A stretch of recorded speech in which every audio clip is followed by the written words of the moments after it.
गाडी पाठवली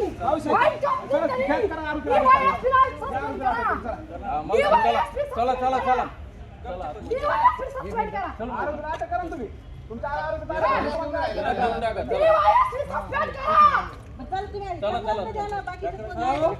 आमच्यावरती स्ट्रॉंग गुन्हे दाखल करा.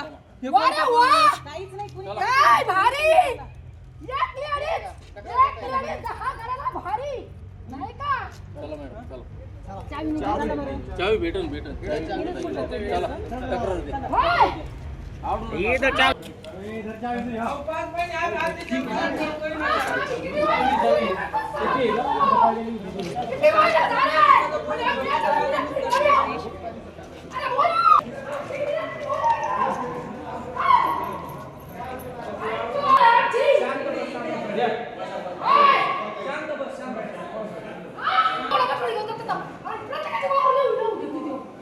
आता ठरलंय ना देऊन टाका.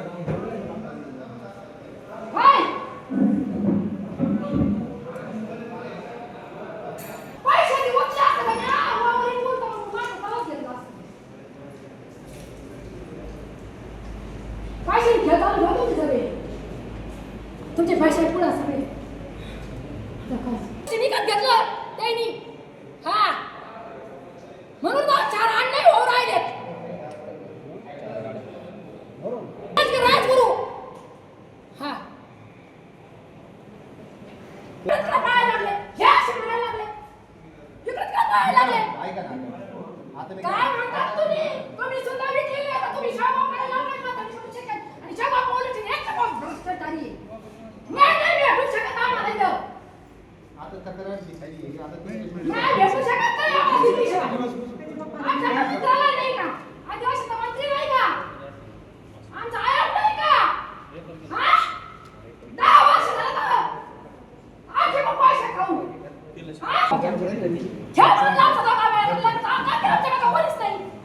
आम्ही दोघं जण शांत बस आमचं काही तरी झालं तर आमचं डिसमिस आमची निचला वावरचे डिसमिस प्रांत डिसमिस आमचा प्रांत डिसमिस करतो आम्ही आमचं वावर पडत 10 वर्षापासून आम्ही काय करायचं हे हो केलं विचारा हे होती आमची पैसे घेऊन आरोपी फरार आणि माझ्या मुलावर गुन्हा दाखल केला बरोबर गाड्या डीवायएसपी गाड्या पाठवतोय पोराला धरून आणा मायाला धरून आणा द्या आहे की नाही मग काय तरी फायदा होईल आमच्या जीवनाचं आम्हाला काही जणे राहिली आता आम्हाला जीवन जगायची जणे राहिली तर बस सांगितल्याप्रमाणे तुम्ही तक्रार आमची जीवन जगायची जणे राहिली हा शांत बस.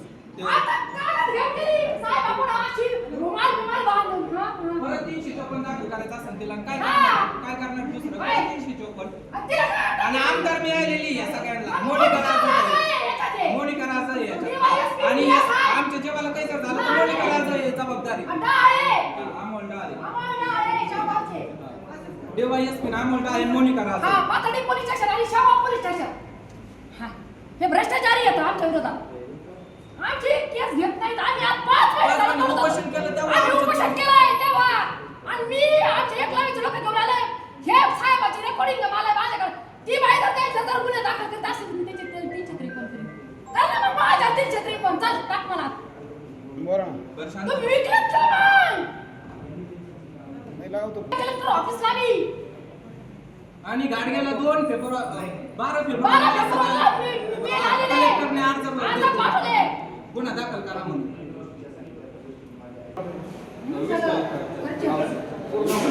रावसाहेब खर्चन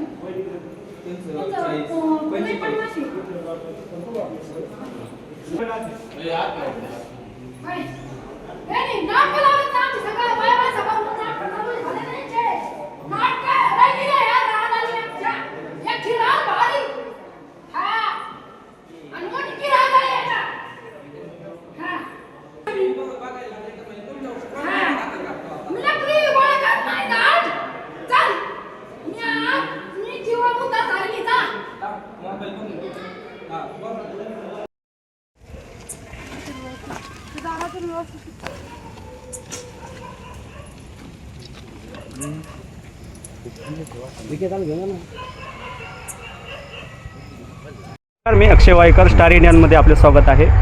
तुम्ही कलेक्टर ऑफिसला गेले होते, तिथं काय घटना झाली?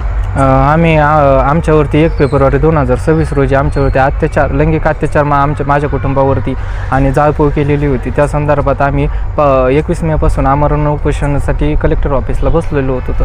तर आम्ही कलेक्टर ऑफिसला आम्हाला आज पत्र दिलं की SP-ना आम्ही गुन्हा दाखल करून घेतो म्हणून असं पत्र दिलं SP-ला. ते आम्ही उपोषण त्यांना सोडलं. तर आमच्या सोडता आम्ही फिर्याद दाखल करण्याला पाथर्डी पोलीस स्टेशनला फिर्याद दाखल करण्यासाठी 3:30 वाजता आलो तिथं.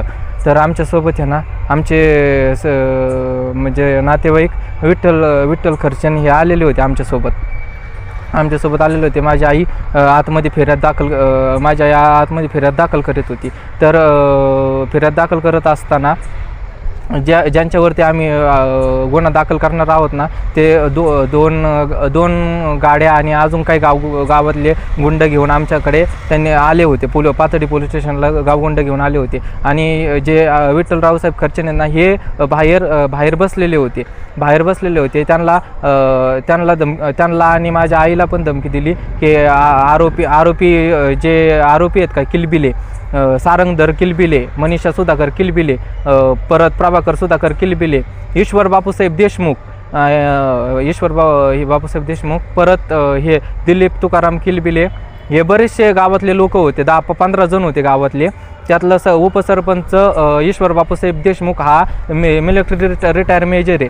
तर यांनी आणि जे पोलीस कर्मचारी आहेत ना यांनी सगळ्यांनी मिळून ना ते बाहेर आमच्यासोबत फिर्याद देण्याकरिता आलेल्या माणसाला आहे ना आरोपींनी यांनी बळदाटी केली का तोयवर सुद्धा आता तो ही बाईसोबत फिरतोय ना, तोयवर सुद्धा आता ही दुसरी बाई आहे ना, आमच्याकडे काय बाई नाही का, आम्ही सुद्धा आता तोयवरती आणि ह्या पोरावरती 376 गुन्हा दाखल करत होतं. आणि तुला आणि त्या बाईला आणि आणला तिघाला आहे ना कायमची जेलमध्ये पाठवत होतं. आणि सारखं तुमच्या काय तो कायदा काय तुमच्या एकट्याच्या बापाचा आहे का म्हणे, हे असे पोकळ धमक्याला आम्ही भेट नसतो. आणि तिथं येऊन आहे ना त्या जे आमच्यासोबत आलेले होते ना विठ्ठल खर्चन त्यांना आहे ना दमदाटी केली. त्या याच्यातून त्यांना चक्कर येऊन ते तिथंच जागेवर पडले. त्यानंतर आम्ही स्वतः संपवून आरोपी समोर आहे ना, आरोपी आणि प्रशासनासमोर आहे ना मी आणि माझ्या आईने निर्णय घेतला की आम्ही स्वतःला संपवणार येतं. तर आम्ही SP-ला सुद्धा यापूर्वी निवेदन दिलेलं होतं.